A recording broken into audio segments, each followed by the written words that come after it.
बर्तमान असह्य ताती देखा साढ़े 9 सकाल 9:30 उदुदिया खरा एत जोर हो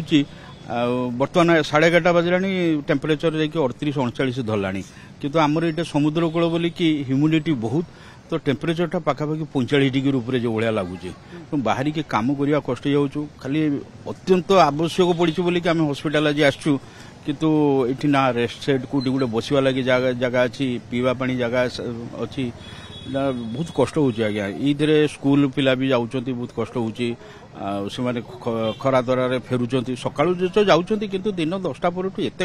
हो स्कूल बसवा कष्ट हो जाऊँ आ दिन मजूरिया कथा छाड़ू बड़ कष्ट से कम कर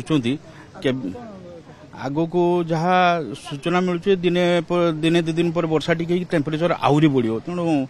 चलिया बड़ कष्ट हो पड़ो।